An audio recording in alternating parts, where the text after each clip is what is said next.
ప్రార్థించినప్పుడు వారికి తీసుకెళ్ళి ఉన్నాడు.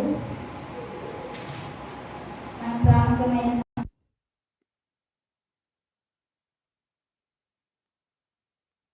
వివేకం లేని సుందరశ్రీ 45 మరొకసారి చెప్తున్నానండి. వివేకం లేని సుందరశ్రీ పార్ట్ 5 అనే అంశాన్ని మనకు దైవజనులు వివరించి చెప్తారు. ఈ సమయాన్ని దైవజనులకు అప్పగిస్తున్నాం. రెఫరెన్స్ రీడింగు ఐషాల్ని చదవలసిందిగా కోరుకుంటున్నాను.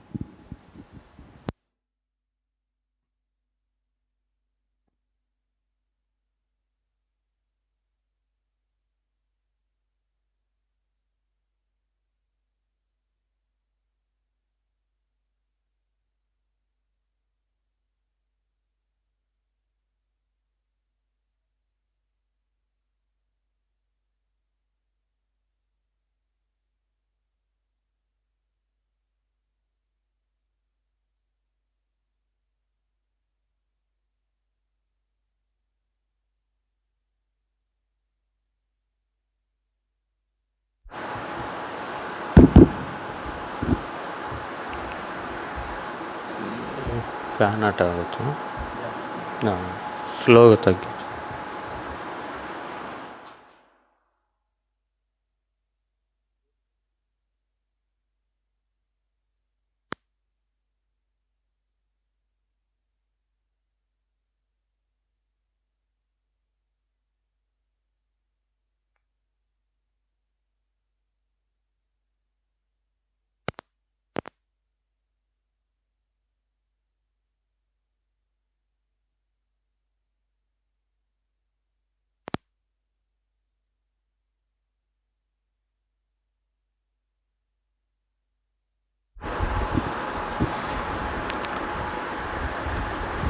ఓకే ప్రియమైన వాళ్ళారా, మరి దేవుడు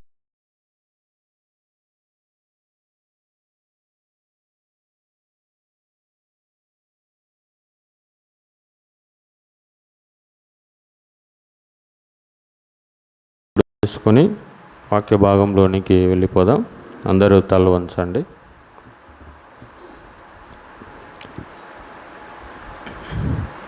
ప్రేమ కలిగిన మా ప్రియ పరలోకపు తండ్రి, పరిశుద్ధుడు అయిన దేవ, మీ కృపను బట్టి, మీ దయను బట్టి అనుక్షణం అనుదినము మీ పిల్లలముగా మమ్మల్ని కాపాడుతూ నాయన మీ కృపలో భద్రపరుస్తూ క్షేమకరంగా ఇదిగో నాయన మా కుటుంబాలకు తీసుకొని వచ్చారు. అంత మాత్రమే కాకుండా మీ సన్నిధిలో గడిపే భాగ్యాన్ని మీరు మాకు అనుగ్రహించినారు. మరి ఇలాంటి అవకాశాన్ని చాలామంది సద్వినియోగం చేసుకోలేక మరి వెనుకబడి ఉంటుండగా తండ్రి, వారికి కూడా అనుకూలమైన పరిస్థితిని కల్పించి మీ సన్నిధికి రావగలుగుటకును మీ కృపను అనుగ్రహించండి. అలాగే ఇదిగో నాయన మరి కొద్దిమందిగా మరి మీ పిల్లలు మీ సన్నిధికి వచ్చి ఉంటుండగా వచ్చిన ప్రతి బిడ్డను బట్టి ప్రార్థన చేస్తున్నాం. మరి మీ పిల్లలు మంచి మనస్సుతో మీ మాటలను వినగలిగే భాగ్యాన్ని ప్రసాదించండి. కేవలం వినువారు మాత్రమే ఉండకుండా వింటున్న ప్రతి మాటను బ్రతుకుల్లో పాటించుకుంటూ ఉన్నతంగా జీవిస్తూ మీ సంకల్పాన్ని నెరవేర్చి మీ దగ్గరికి చేరుకునే భాగ్యాన్ని ప్రసాదించండి.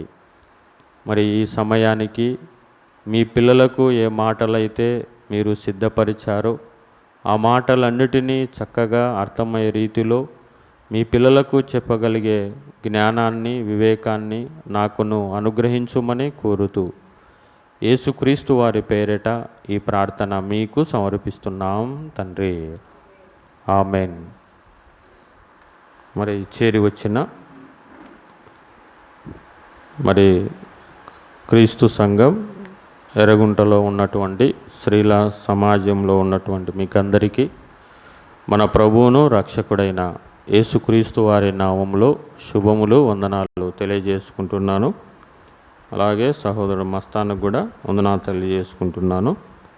ఓకే ప్రేమైన వాళ్ళారా, మరి బైబిల్ తరగతిలో మన ముందు ఉన్న అంశమే వివేకం లేని సుందర స్త్రీ అనే ఈ 5వ భాగాన్ని మనము బైబిల్లో నుండి కూలంకుషంగా ఆలోచిద్దాము. ఎందుకంటే వివేకం అన్నది చాలా అవసరము. వివేకము లేకపోతే మన జీవితం అంతా గందరగోళం అవుతుందని మిగతా మనము ధ్యానించిన 4 వారాలలో మీకు అర్థమై ఉంటుంది. అర్థమైపోతే నిజంగా చాలా మీరు బుద్ధిగా, జ్ఞానయుక్తంగా, దేవుని నమ్మిన ఉన్నతమైన స్త్రీలుగా తయారవ్వడానికి అవకాశం ఉంటుంది. ఉండదా? ఉంటుంది. కానీ ఈరోజు మరి విన్న మాటలన్నిటినీ మీరు సరైన విధంగా వాటిని అనుసరించకపోతే ఆత్మీయంగా నిలదొక్కుకోవడం అన్నది చాలా కష్టమైన పరిస్థితి. లోకంలో ఏ విధంగా అయినా నిలదొక్కుకోవచ్చు, కానీ దేవునిలో ఆత్మీయ జీవితంలో నిలదొక్కుకోవడం అంటే చిన్న విషయము కాదు. మరి ఎన్నెన్నో త్యాగాలు,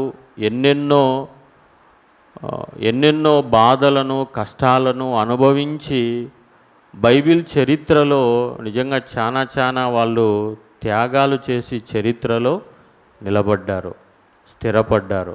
అందుకనే దేవుడు వాళ్ళ జీవితాలను భద్రపరిచి బైబిల్లో మన చేతికి ఇచ్చారు అంటే అది చిన్న విషయము కాదు. మరి ఈరోజు వాళ్ళంతలాగా మనము బ్రతకపోయినా కొంచెమన్నా వాళ్ళ లక్షణాలతో, వాళ్ళ మార్గాలలో నడవడానికి మనమందరము ప్రయత్నము చేయాలి. కనుక మరి పోయిన వారంలో మనం ఆలోచించిన విషయాలు ఏంటి అంటే గుర్తున్నాయా? అంటే పోయిన వారము గూగుల్ మీట్ ద్వారా విని ఉంటున్నారు. అటు పోయిన వారంలో మనము ఆలోచించిన విషయాలు ఏంటంటే వివేకవంతుల లక్షణాలు. అంటే వివేకవంతులలో ఎలాంటి లక్షణాలు, గుణాలు ఉంటాయి అన్నది ఒక్కసారి మరి జ్ఞాపకం చేసుకుంటే ఏమండి, మొదటి విషయాన్ని, వివేకవంతులలో ఉన్న మొదటి లక్షణం ఏంది? ఆ వివేకం గలవారి పెదవుల యందు ఏముంటుంది? జ్ఞానము అంటే వాక్యము ఉంటుంది. అంటే మన పెదవుల నుండి ఎప్పుడు కూడా ఏం చేయాలి? వాక్యము మెదులుతూ మాట్లాడుతూ ఉండాలి. అలాగా ఉంటే వాళ్ళను ఎవరి అని మనం అంటాము అంటే వివేకవంతులు అని అంటాం. ఇక రెండవదిగా ఏముంది? వివేకి అయిన ఆమె కానీ అతను కానీ మౌనంగా ఉంటారు. మౌనంగా ఉండడం అంటే నోటికి వచ్చినట్లు మాట్లాడము కాదు, మౌనంగా ఉంటారు. మూడవదిగా నిందలను వెల్లడి పరచక ఊరుకుంటారు. అంటే మాటికి నిందలు వేయడు. అలాగ నిందలు వచ్చినా కూడా ఏం చేస్తాడంటే దాన్ని వెల్లడి పరచక, వాళ్ళని అవమానపరచక జ్ఞానయుక్తంగా నడుచుకుంటారు. ఏమండి? ఇక నాలుగవది తన విద్యను దాచిపెడతాడు. అంటే దాచిపెట్టడం అంటే అది అంటే సమయ సందర్భాలలో దాన్ని వినియోగిస్తాడే తప్ప ఎక్కువ కనపరుచుకోవడానికి ఎలాంటి మనసు ఉండదు. ఇక ఐదవదిగా తెలివి కలిగి పని జరుపుకుంటారు. అంటే తెలివి కలిగి పని జరుపుకోవడం అంటే ఇది చాలా జ్ఞానంతో కూడిన పని. అలాంటి ఎవరు అలాగ చేస్తారు అంటే వివేకము గలవారు.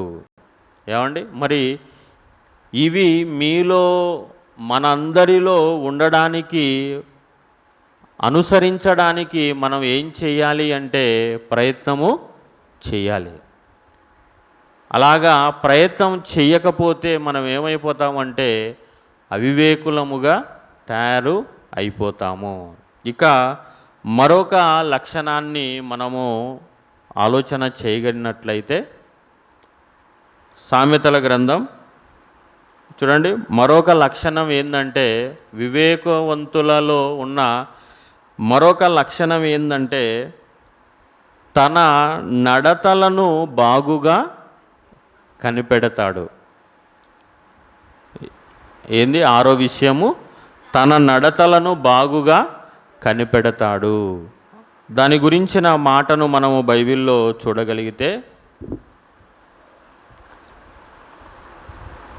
సామెతల గ్రంథము 14వ అధ్యాయం,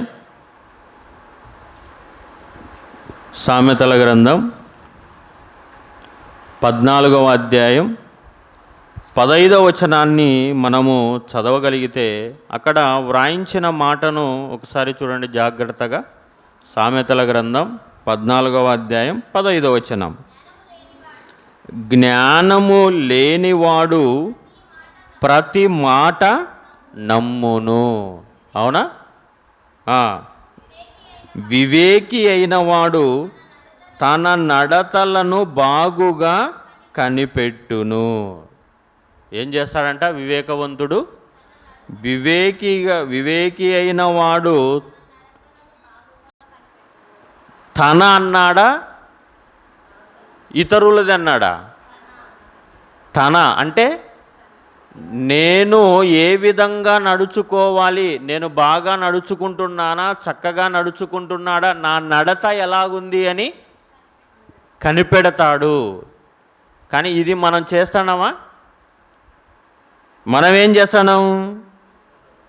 ఇతరుల నడతలు ఎలాగున్నాయి, ఏమండి, ఆమె నడత ఎలాగుంది, ఈమె నడత ఎలాగుంది అని ఇతరుల నడతలను చూసుకుంటున్నారే తప్ప నువ్వు ఎంతగా నడుస్తున్నావో, ఎంత క్రమపద్ధతిగా, ఎంత భయభక్తులతో నడుచుకుంటున్నావో అనేది ఆలోచన చెయ్యరు. అలాగా ఆలోచన చెయ్యలేదు అంటే నువ్వు అవివేకవంతురాలవని అర్థమైపోతుంది. అవునా? అందుకే ఏమంటున్నాడు కింద మాట, వివేకి అయిన వాడు తన నడతలను బాగుగా కనిపెట్టును. అంటే నిజంగా నా నడత ఎలాగుంది, ఇటు సంఘము విషయములో కానీ, ఇటు సమాజములో కానీ, కుటుంబములో కానీ, మరి భక్తి విషయములో కానీ నా నడత సరైన విధంగా ఉంటుందానా లేదా అన్నది మనంతకు మనముగా కనిపెట్టుకోవాలి. మరి ఎంతవరకు కనిపెడుతున్నారు అంటే చాలా కనిపెట్టుకోకుండా ఏం చేస్తున్నారంటే ఏదో వస్తుండం అన్నట్టుగా ఉంటున్నారే తప్ప కనిపెడుతూ అయ్యో నేను వెనకబడిపోతున్నానే, ఆత్మీయంగా ఎదగలేకపోతున్నానే, దేవుని వాక్యములో స్థిరంగా ఉండలేకపోతున్నానే, నేను ఎలాగ వస్తున్నాను, ఎలాగ చేస్తున్నాను, ఎంతవరకు ఈరోజు ఇన్ని బైబిల్ తరగతిలో ఎంత జ్ఞానాన్ని సంపాదించుకున్న నేను దాని ప్రకారము నడుచుకుంటున్నానా లేదా అన్నది మీరు నిజంగా వివేకవంతులైతే ఖచ్చితంగా ఏం చేస్తారు? కనిపెడతారు. ఏమండి? అలాగా కనిపెడితేనే మీరు ఏం చేస్తారు అంటే మీలో ఉన్న లోపాలను మీరు సరిచేసుకొని చక్కగా నడవడానికి అవకాశము ఉంటుంది. ఉంటుందా ఉండదా? మరి ఎంతవరకు కనిపెడుతున్నారు? కనిపెట్టలేదు అంటే మీరు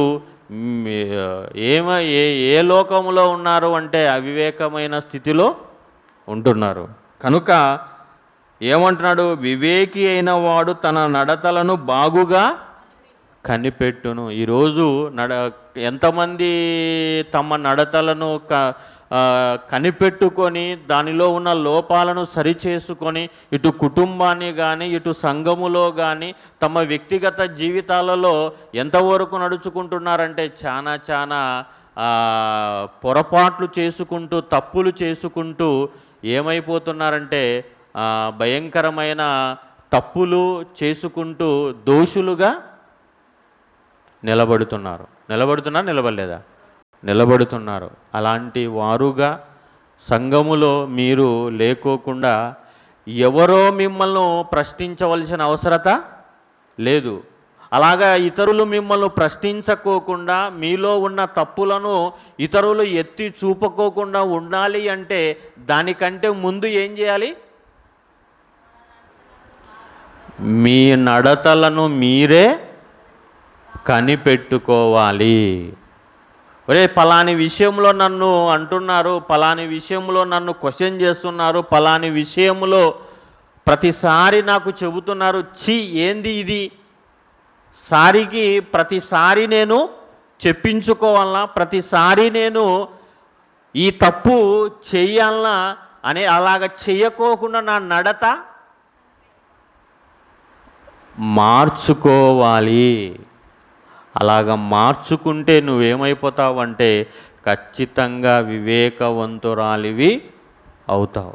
అలాగ వివేకవంతురాలు అయితే నిజంగా నీకు మంచి పేరు రావడానికి అవకాశము ఉంటుంది. చెడ్డ పేరు మాత్రం తెచ్చుకోకండి.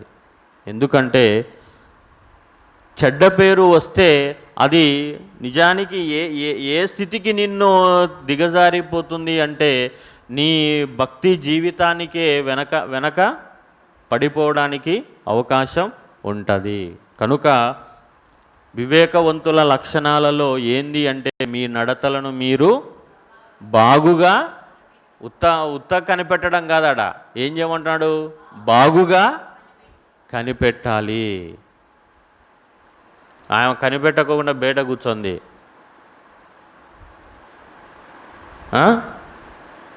వాక్యం వింటున్నాను నేను, అవన్నీ వదిలిపెట్టి రావాలంటే ఆ కనిపెట్టడంలే. అవునా?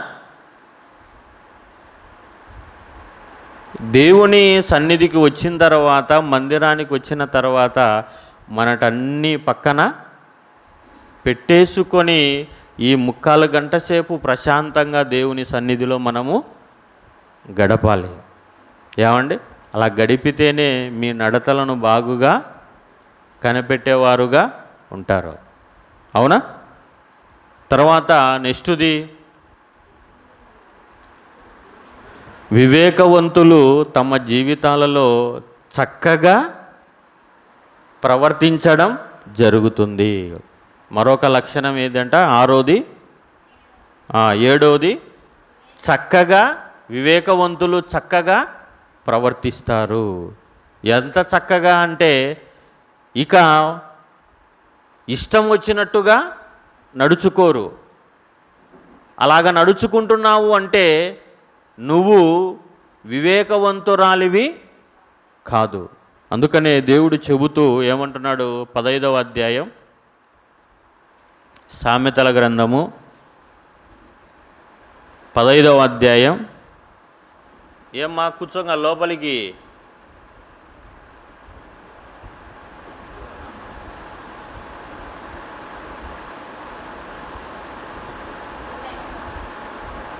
సామెతల గ్రంథం 15వ అధ్యాయం 21వ వచనాన్ని మనము చదివినట్లయితే అక్కడ ఏమంటున్నాడు? బుద్ధి లేని వానికి మూఢత సంతోషకరము. అంటే బుద్ధి లేని వానికి మూఢత సంతోషకరము. వివేకము గలవాడు చక్కగా ప్రవర్తించును. వంకర టింకరగా ప్రవర్తించాడు. ఇష్టం వచ్చినట్టుగా ప్రవర్తిస్తాడా? ఇష్టం వచ్చినట్టుగా నువ్వు ప్రవర్తిస్తున్నావు అంటే నీకేమొచ్చింది అంటే నీలో అవివేకత్వము ప్రవేశించింది. ఏమండి? మరి ఈరోజు ఎంత చక్కగా నడుచుకుంటున్నారు? అన్నీ ఇష్టం వచ్చినట్టుగా వంకర టింకరగా నడుచుకుంటున్నారు. అందుకనే అలాగ నడుచుకోవడం బట్టి ఏమైపోతున్నాయంటే కుటుంబాలలో చెడ్డ పేరు తెచ్చుకుంటున్నారు. కుటుంబాల్లో మంచి ప్రవర్తన లేదు. అలాగా ఎందుకు మారిపోతుందంటే వీళ్ళు చక్కగా ప్రవర్తించడము లేదు. కనుక మీరు వివేకవంతులైతే నిజంగా ఎలాంటి తప్పుడు త్రోవలో కాకోకుండా జ్ఞానయుక్తంగా మంచిగా చక్కగా ఎవరు మీరు చేసే తప్పులను ఎత్తి చూపకోకుండా తప్పుకు అవకాశాన్ని ఇవ్వకోకుండా ఏం చేయాలి అంటే బహు జాగ్రత్తగా చక్కగా నడుచుకోవడానికి ప్రయత్నము చేయాలి. అలాగ నువ్వు నడుచుకుంటున్నావు అంటే అర్థం ఏంది? నీలో వివేకతత్వము ఉంది అనేదే నీకు అర్థమైపోవాలి. మరి ఎంత చక్కగా నడుచుకుంటున్నాం చెప్పండి? చక్కగా నడుస్తున్నామా లేకపోతే ఇష్టానుసారంగా నడుస్తున్నామా? ఏమండి? అదే అంటాడు, వివేకము గలవాడు చక్కగా ప్రవర్తించును.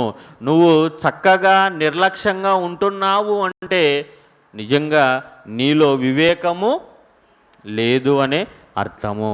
మరి మీరు చక్కగా టయానికి రావడం, టయానికి పోవడము, ఏమండి, పాటలు పాడడము, దేవుని స్తుతించడము, దేవుని కార్యక్రమాలలో ఉండడము, ఇవన్నీ నువ్వు చేస్తున్నాము అంటే మనం ఎలాగ ప్రవర్తిస్తున్నట్టు? చక్కగా ప్రవర్తిస్తున్నాం. అబ్బా వీళ్ళు సంఘముగా స్త్రీల సమాజంగా వీళ్ళు చక్కగా ప్రవర్తిస్తారు, ఎలాంటి సమస్యలకు వీళ్ళలో తెచ్చుకోరు, ఎలాంటి మనస్పర్ధలకు తావివ్వరు, ఏమండి, ఒకరిని ఒక్కొక్కరు సహించుకుంటూ ఒకరికొకరు చక్కగా నడుచుకుంటారు అనే నేము మీరు తీసుకొని రావాలి. ఏమండి, నాకు పాట ఇవ్వలేదు అని, మైకు ఇవ్వలేదు, అది ఇవ్వలేదు, ఇది ఇవ్వలేదు అనే మనస్పర్ధలన్నవి ఏవి కూడా మీ దగ్గర ఉండకూడదు. ఒకవేళ వచ్చినా కూడా దాన్ని ఏం చేయాలంటే వివేకముతో దాన్ని సహించుకుంటూ ఒకరికొకరు చక్కగా ప్రవర్తించడానికి మీరు జ్ఞానము కలిగి ఉండాలి. ఏమండి, అలా జ్ఞానం కలిగి ఉండాలి అంటే మీరు స్త్రీల సమాజముగా చక్కగా ప్రవర్తిస్తే మిమ్మల్ని చూసి మరొకరు నేర్చుకొని చక్కగా ప్రవర్తించడానికి అవకాశం ఉంటుంది. అలాగా ఉండాలి అంటే మీకు ఖచ్చితంగా ఏం ఉండాలి అంటే వివేకం అన్నది ఉండాలి. వివేకము లేకపోతే ఏమైపోతుంది అంటే మనస్పర్ధలు వస్తాయి. ఏమండి, ఒకరికొకరు మాట్లాడుకోరు, ఒకరికొకరు గొడవలు పడుతూ ఉంటారు. ఇవన్నీ చేస్తున్నారంటే మీరు చక్కగా ఉన్నారంటే వంకర టింకరగా ఉన్నారనే. కాబట్టి అలాగా ఉండకోకుండా వివేకవంతులుగా చక్కగా ఉండడానికి మీరు నేర్చుకోవాలి. ఓకేనా?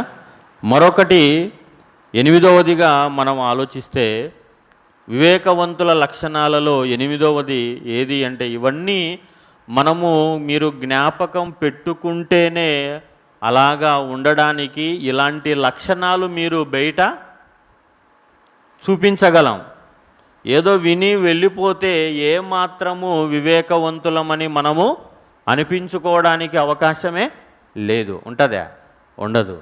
కాబట్టి వివేకవంతులు కలిగిన లక్షణాల్లో 8వది ఏంటంటే వివేకవంతులు దీర్ఘశాంతము కలిగి ఉంటారు.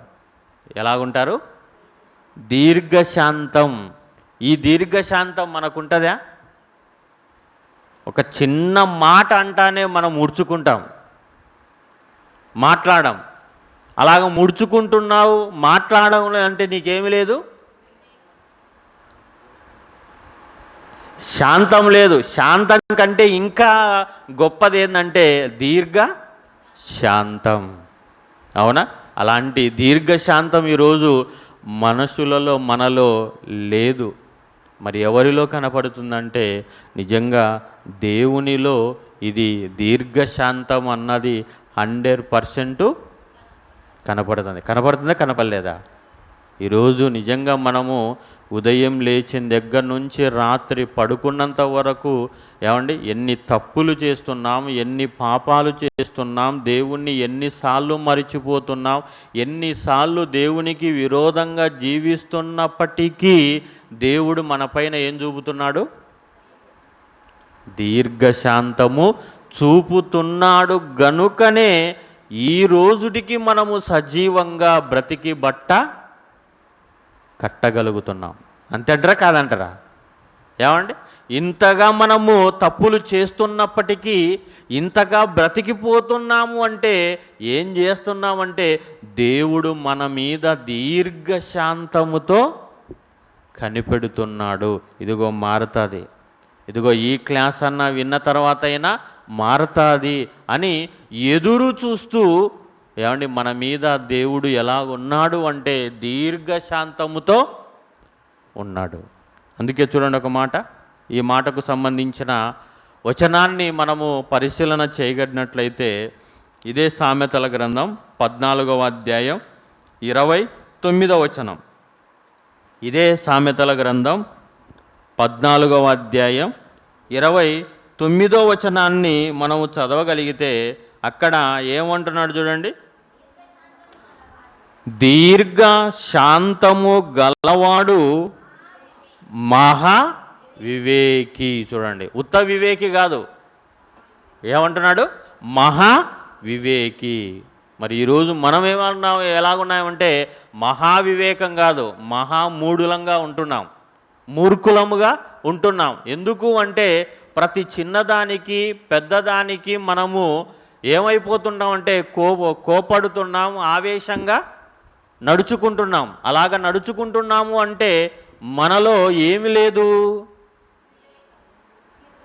ఆ దీర్ఘశాంతము లేదు. ఆ దీర్ఘశాంతం నీకు రావాలి అంటే ఎప్పుడు నువ్వు అనుసరిస్తావు? ఆ దీర్ఘశాంతం అంటే వివేకంగా ఉన్నప్పుడు, నీలో వివేకము ఉన్నప్పుడు నువ్వేం చేస్తావు అంటే దీర్ఘశాంతంగా ఉంటావు.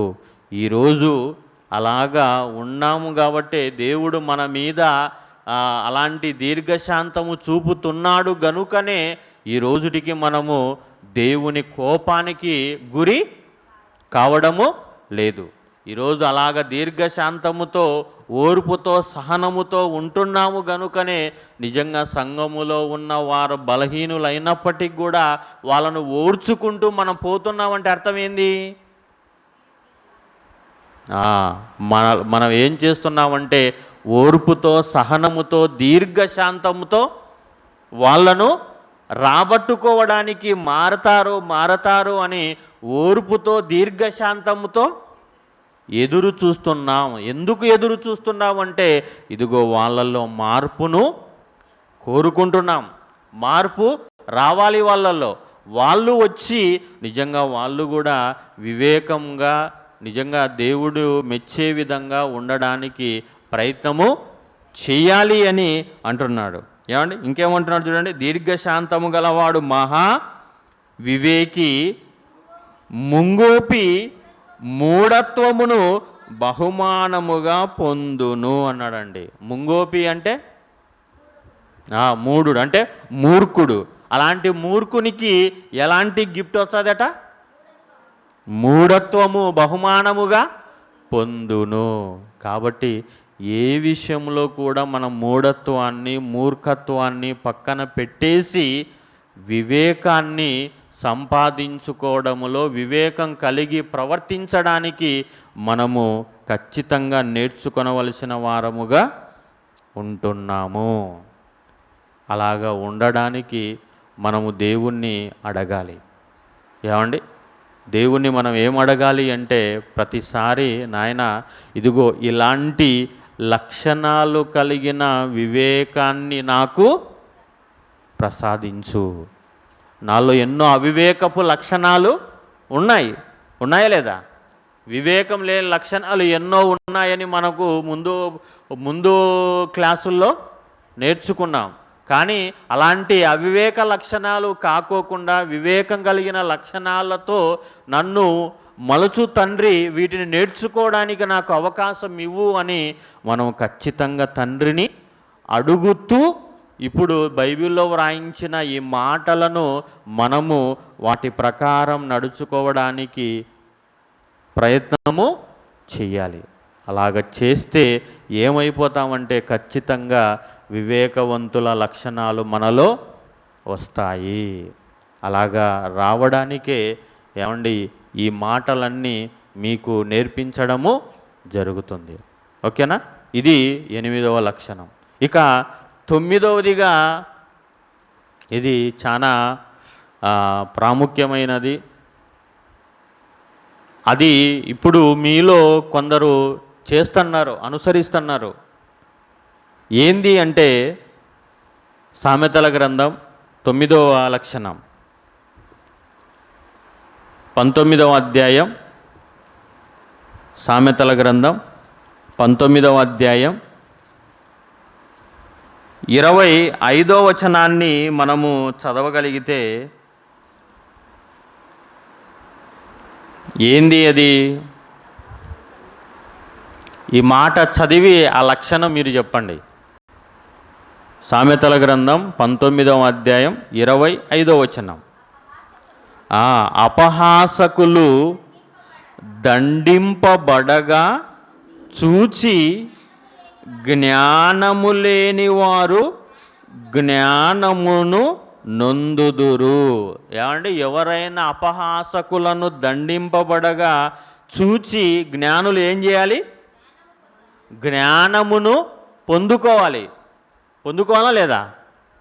అలాంటి పొందుకుంటే నీకు మంచి మనసు ఉందని అర్థం.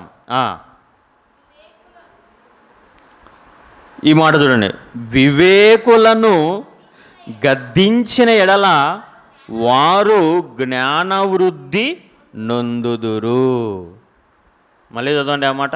వివేకులను గద్దించిన ఎడల వారు జ్ఞానవృద్ధి నొందుదురు. అంటే వివేకులకు లక్షణం ఏంది? గద్దింపుకు లోబడతారా, తిరగబడతారా? లోబడతారు. అంటే సంఘములో సేవకుడు గద్దిస్తే, అంతే కదా, గద్దిస్తే నువ్వేం చేయాలి? వివేకవంతురాలవు అయితే, వివేకవంతుడైతే ఏం చేయాలి? లోబడాలి.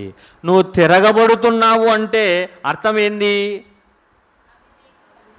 అవివేకివి. అవునా? చూడండి, ఆడ ఏమంటున్నాడు? వివేకులను గద్దించిన ఎడల వారు జ్ఞానవృద్ధి నొందుదురు. అంటే నీ గద్దింపు నీకు మంచిదా చెడ్డదా?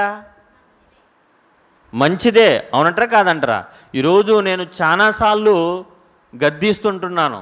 ఎందుకు గద్దిస్తున్నాను? కక్షతో కాదు, ద్వేషంతో కాదు, పగతో కాదు, అసూయతో కాదు. దేనికి? ఏమండి, మేలు కోరి మీరు మంచివారుగా తయారు కావాలి. ఎన్నోసార్లు ఎన్నో విధాలుగా ఏమండి గద్దిస్తున్నాను అంటే నిజంగా గద్దింపు అది ప్రేమించి గద్దిస్తున్నారే తప్ప శిక్షతో అసూయతో కాదు. ఏమండి, ఆ గద్దింపును ఎవరైతే స్వీకరిస్తారో వాళ్ళు ఏం వృద్ధి పొందుతారట? జ్ఞానవృద్ధి నొందుదురు. అంటే ఇప్పుడు గద్దింపు మంచిదే కదా. ఏమండి, ఆ మంచిదైనప్పుడు దానిని నువ్వు తీసుకోవాలే తప్ప తీసుకోకపోతే ఏమైపోతావు అంటే నిజంగా నువ్వు మూర్ఖురాలుగా మారిపోతావు.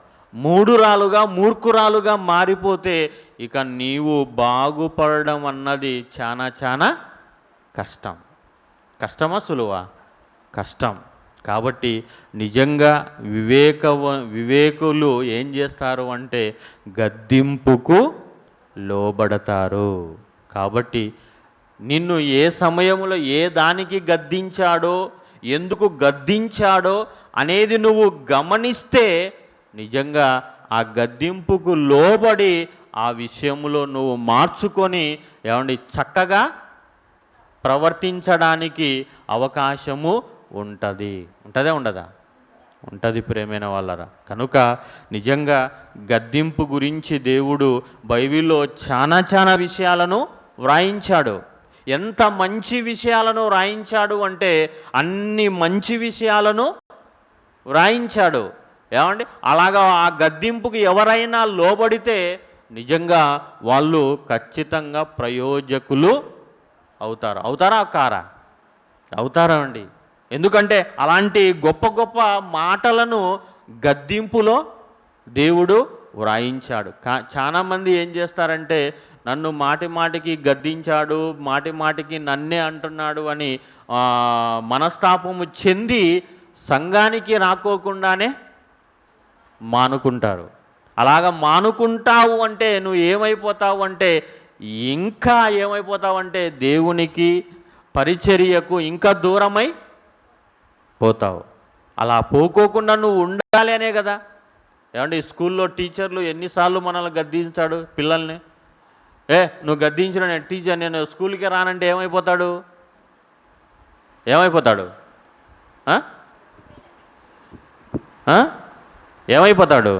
ఫెయిల్ అయిపోతాడు, చదువులో వెనకబడిపోతాడు, ఏమండి అజ్ఞానిగా మారిపోతాడు. పని చేసే చోట ఏమండి మన యజమాని కానీ మన పని చేసే చోట ఉద్యోగం మన పై ఉన్న వారు మనల్ని ఏం చేస్తారు? మన పనిని చేయకపోతే, సరైన విధంగా ఉండకపోతే గద్దిస్తారు. గద్దించినప్పుడు నువ్వు నన్ను గద్దించడేమో, నువ్వు వద్దు, నీ ఉద్యోగం వద్దు అంటే ఏమైపోతాడు? ఏమండి వాళ్ళకే యజమాని ఏమైనా అవుతాడా? అవునా? ఏమండి కాబట్టి అలాగే ఎన్ని మాటలు అన్నప్పటికీ కూడా మా పైన ఉన్న యజమాని గద్దించినప్పుడు ఏమైపోతారంటే లోబడి ఉంటాం. ఎందుకంటే ఏమండి అతని వలన మనము మన జీవనాధారము కోల్పోతాం. కోల్పోతాం. మరి ఈరోజు సంఘములో కూడా మనల్ని సేవకులు కానీ పెద్దలు కానీ ఏదైనా అన్నప్పుడు దానికి విధేయత చూపిస్తే మనం ఏం చేస్తామంటే మన జీవితాల్లో ముందుకు కొనసాగించడానికి అవకాశం ఉంటుంది. కనుక వివేకవంతుల లక్షణాలలో ఏమండి 9వది ఏది అంటే గద్దింపుకు లోబడతాము. గద్దింపుకు లోబడాలి. అలాగ లోబడినప్పుడు మనం ఏమవుతామంటే నిజంగా మనము అంచెలంచెలుగా ఎదగడానికి అవకాశము ఉంటుంది. ఓకే, మరి చివరిగా వివేకవంతులు ఇంకా ఏం చేస్తారు అంటే సామెతల గ్రంథం చూడండి. సామెతల గ్రంథం 28వ అధ్యాయం. సామెతల గ్రంథం 28వ అధ్యాయం 11వ వచనములో ఏమంటున్నాడు చూడండి. ఇంకా వివేకవంతుల లక్షణాల్లో మరొకటి, ఐశ్వర్యవంతుడు తన దృష్టికి తానే జ్ఞాని. అనుకుంటాడా? అనుకోడా? ఖచ్చితంగా అనుకుంటాడు. నా దగ్గర ఐశ్వర్యం, నువ్వేంద్రా నాకు చెప్పేది అని అంటారు. అవునా? ఐశ్వర్యవంతుడు తన దృష్టికి తానే జ్ఞాని, వివేకము గల దరిద్రుడు వానిని పరిశోధించును. అంటే వివేకము గల దరిద్రుడు ఏం చేశాడట? ఐశ్వర్యవంతుణ్ణి పరిశోధించును.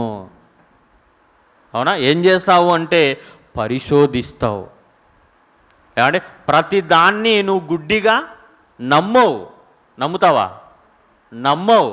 నమ్మకోకుండా చెప్పేది ఎంతవరకు నిజము అబద్ధము అని నువ్వేం చేస్తావు అంటే పరిశోధిస్తావు. అలాగా పరిశోధించడం బట్టి ఏమైపోతుంది అంటే నిజంగా నువ్వు నీ జీవితంలో నష్టపోకోకుండా ఉండవా? ఏమండి ఈరోజు అలాగా పరిశోధించలేదు కాబట్టి ఎన్నో విషయాలలో మనం ఏం చేస్తున్నామంటే నష్టపోతున్నాము. అంతే కదా? ఐశ్వర్యవంతుడు తన దృష్టికి తానే జ్ఞాని, వివేకము గల దరిద్రుడు వానిని పరిశోధించును. అంటే పరిశోధించంత స్థితికి నువ్వు రావాలి. ఏమండి, మా వాడు ధనం ఎక్కువ అయిపోతుంది, నేను కూడా ధనవంతుణ్ణి కావాలి అనే ఆలోచన ఉంటే నువ్వేమైపోతావు? అది వివేకవంతునికి లక్షణం కాదు. ఏమండి, నువ్వు పోరా, కానీ నువ్వు ఎంత ఐశ్వర్యవంతుడు అయినా పరలోకాన్ని నువ్వు పొందలేవు. పొందుతాడా? ఈరోజు ఐశ్వర్యవంతులు, ధనవంతులు పరలోకాన్ని ఇక ఏమాత్రం పొందుకోలేరు. యేసుక్రీస్తు వారు చెప్పారు కదా, ఏమని? ధనవంతుడు పరలోక రాజ్యములో ప్రవేశించుట కంటే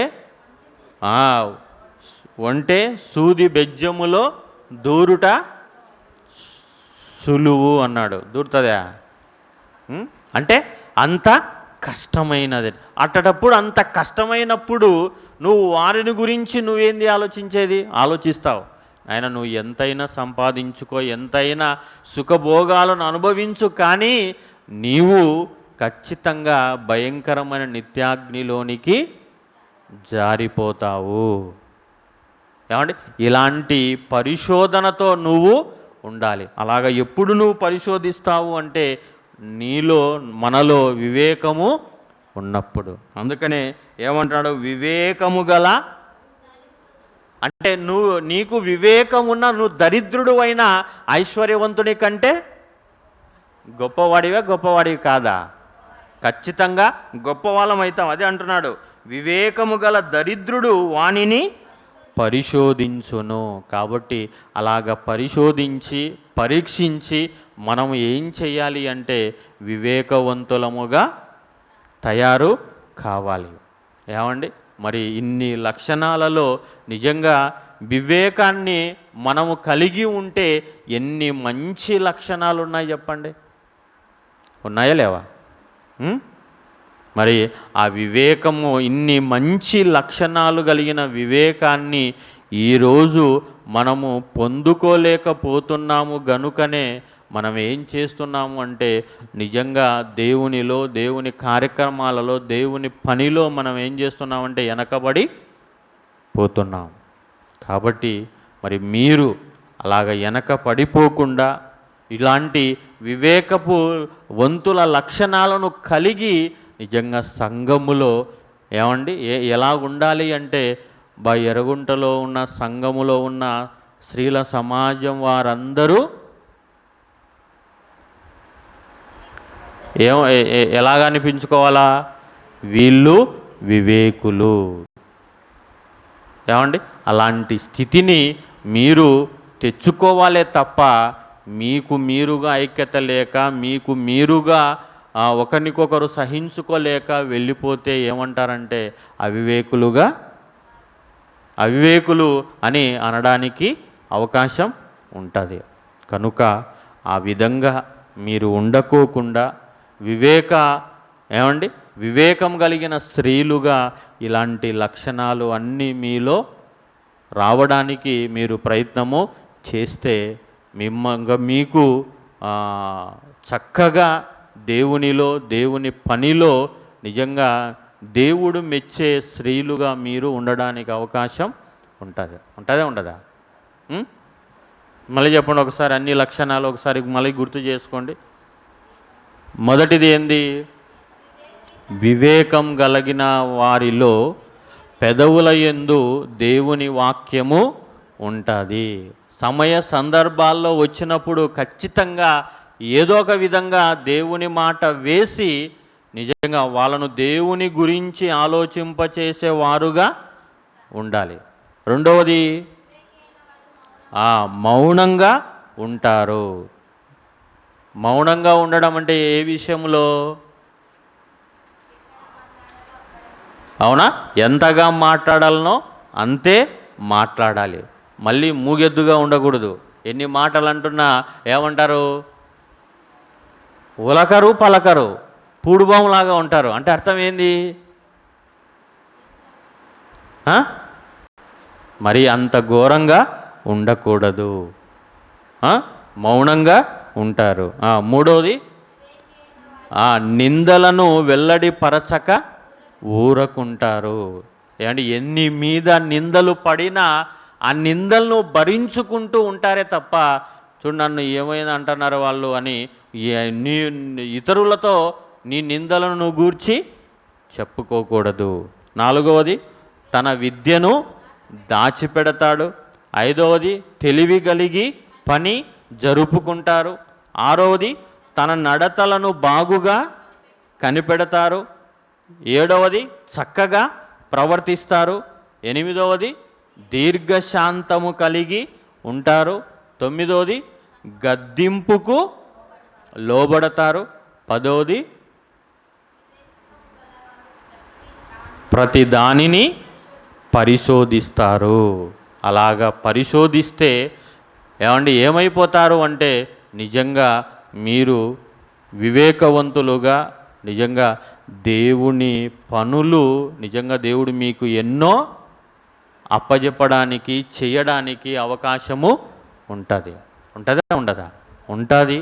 ఆ విధంగా మీరు వాడుకుంటూ ఉంటే దేవుడు మిమ్మల్ని తన పనిలో బలంగా వాడుకుంటారు. అలాగా వాడుకోవాలి అంటే ఇదిగో ఇలాంటి లక్షణాలతో మనము దేవునిలో, దేవుని కార్యక్రమాలలో ముందుకు వెళ్ళాలి. వెళ్ళాలా లేదా? వెళ్ళాలి.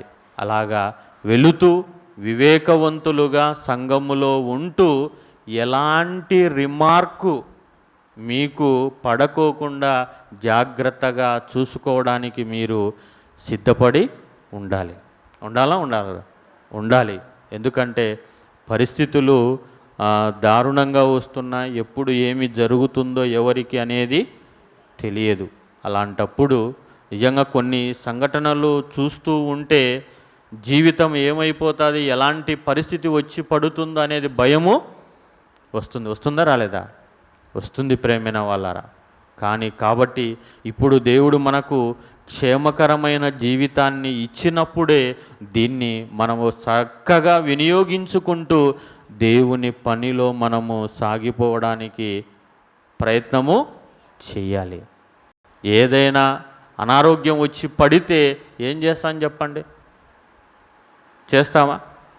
మరి ఈరోజు నిజంగా మరి రాజేష్ పరిస్థితి అతి ఘోరాతి ఘోరంగా ఉంది. ఎందుకు అలాగా ఉంది అంటే నిజంగా ఇప్పుడు ఆ సిచ్యువేషను చదువుతూ ఉంటే, వింటూ ఉంటే ఏంటి పరిస్థితి? కాబట్టి మనకు ఆరోగ్యంగా పరిస్థితులు అన్నీ అనుకూలంగా ఉన్నప్పుడే ప్రేమైన వాళ్ళరా దేవుడు మన ముందు ఉంచిన పనులన్నీ సంపూర్తి చేసుకుంటూ వెళ్ళిపోవాలి. పొరపాటున ఏది చిన్న అనారోగ్యం వచ్చి పడినా చాలా కష్టం దేవునిలో బ్రతకడం. అందుకనే నిత్యం మనం దేవుణ్ణి ఒకటే అడగాలి, నీ పనిలో ఉండడానికి నాకు మంచి ఆరోగ్యం ఇవ్వు, నీ కొరకు నమ్మకంగా బ్రతకడానికి, నీ పనులు చెయ్యడానికి నాకు నీ కాపుదలను నాకు ఇవ్వు తండ్రి అని నిత్యము దేవుణ్ణి మనము అడుగుతూ ఉంటేనే మనము కాపాడబడతాం.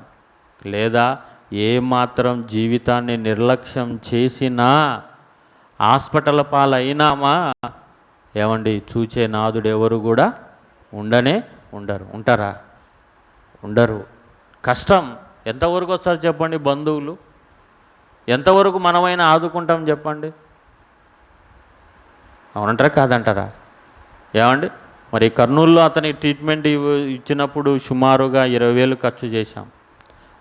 ఇప్పుడు చేయాలి అంటే ఎంతని మనం చేయగలుగుతాం? మన కుటుంబాలు అంత మాత్రమే ఉంటున్నాయి. అయినప్పటికీ నిజంగా సహోదరునికి చేసినంత సహాయము మనము చేస్తున్నాం. అదే మనము అందుకనే ఇలాంటి పరిస్థితి మనకు రాకోకుండా ఉండాలి అంటే అన్ని విషయాలలో ఎప్పటికప్పుడు మనము జాగ్రత్తలు తీసుకోవాలా లేదా? ఇప్పుడు పెద్ద ఎన్ని జాగ్రత్తలు చెప్తాడు ఆయన? ఎందుకు జాగ్రత్తలు చెప్తారు? దేవుని పనికి మీరు దూరము కాకూడదు. దేవుడు ఎంత ఆయుష్కాలాన్ని మీకు ఇచ్చారో అంత ఆయుష్కాలం ఆయన పనిని చేసి పూర్తి చేసి ఈ లోకాన్ని విడిచిపెట్టాలి.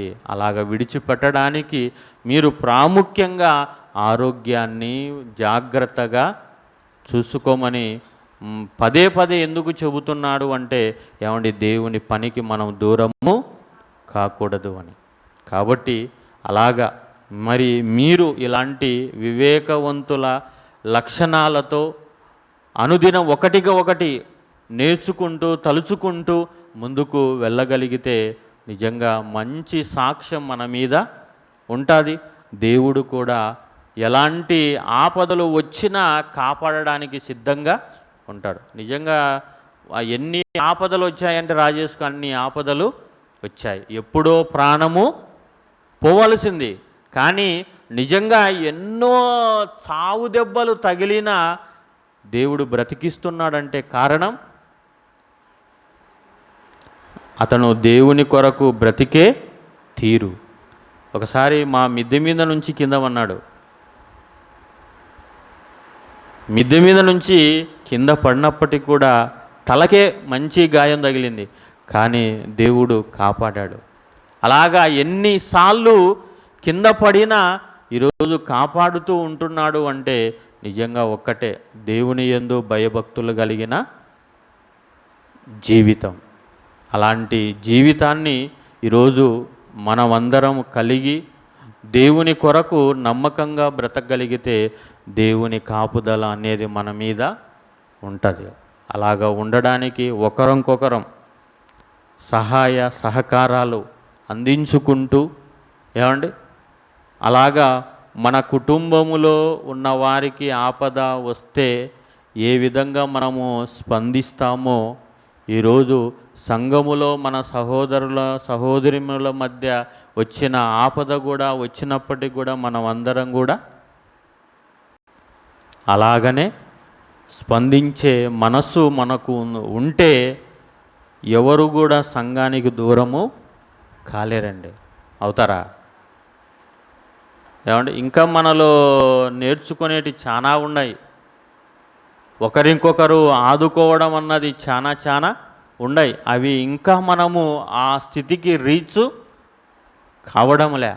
నాకు ఈ పరిస్థితిని చూస్తున్నప్పుడు ఏమండి, మనము నిజంగా ప్రభువే అదే కదా మనకంటాడు, నేను రోగిగా ఉన్నప్పుడు నన్ను చూడ వచ్చితిరా అన్నప్పుడు నిజంగా సహోదరులంగా మన వాళ్ళు ఇలాగ హాస్పిటల్లో ఉంటే మనం ఏం చేయాలి చెప్పండి?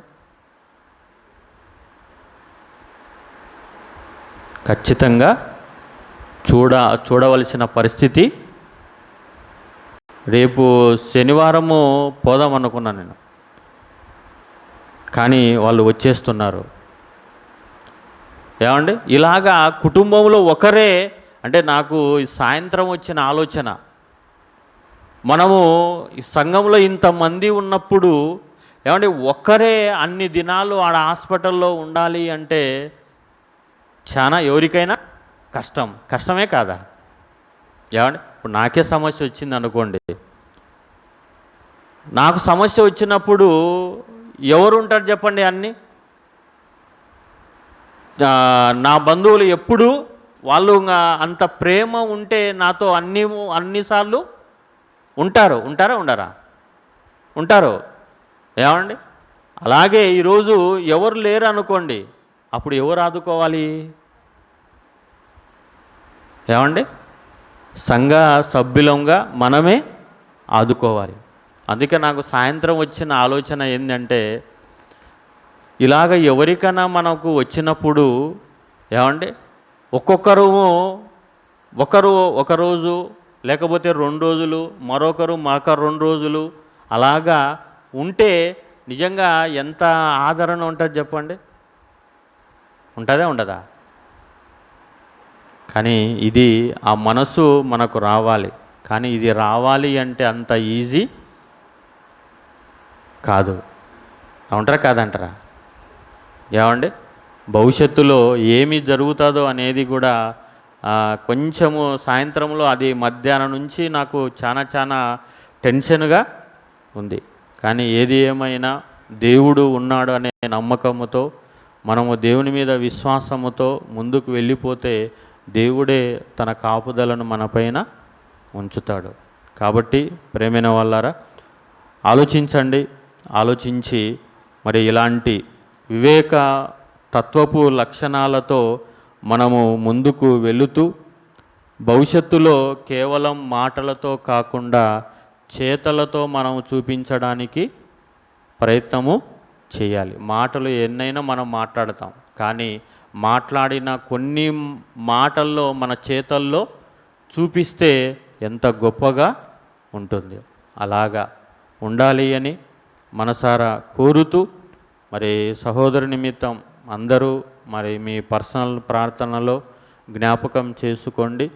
మరి దేవుని చిత్తం ఎలాగ ఉంటే అతనిపైన అలాగా దేవుడు నడిపించడానికి అవకాశం ఉంటుంది. సహోదరులంగా మనం చేయవలసిన సహాయాన్ని మనం చేస్తూ ఉందాం. ఓకేనా? ప్రార్థన చేసుకుందాం.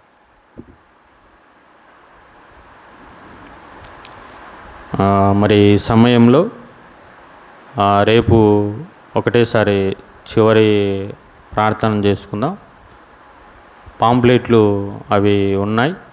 మరి 29వ తేదీ సెమినార్ కనుక దాన్ని ప్రార్థన పూర్వకముగా ఇప్పుడు రిలీజ్ చేద్దాం. మరి మీరు ఖచ్చితంగా సమయాన్ని పాటించండి. ఎందుకంటే మనము ఖచ్చితంగా భోజనాలు 1 గంటకే పెట్టాలి. ఏమంటే లేటు మాత్రం చేయకూడదు. అలాగ చేయకూడదంటే మీరు కరెక్ట్గా టయానికి రావాలి. అవునా? మరి వస్తే మనము చక్కగా దేవుని మాటలను మరో సమయానికి విని ఎన్నో విలువైన సంగతులను మనము తెలుసుకోవడానికి అవకాశం ఉంటుంది. కనుక మరి మీరు ఖచ్చితంగా 10 గంటలకు మందిరములో ఉండడానికి, స్థానిక సంఘంగా మనమే రాకపోతే ఏమి అంతకంటే బాధాకరమైన విషయం ఏది ఉండదు. కాబట్టి మీరు ఖచ్చితంగా టైం మెయింటైన్ చేయండి. అనేక మంది స్త్రీలకు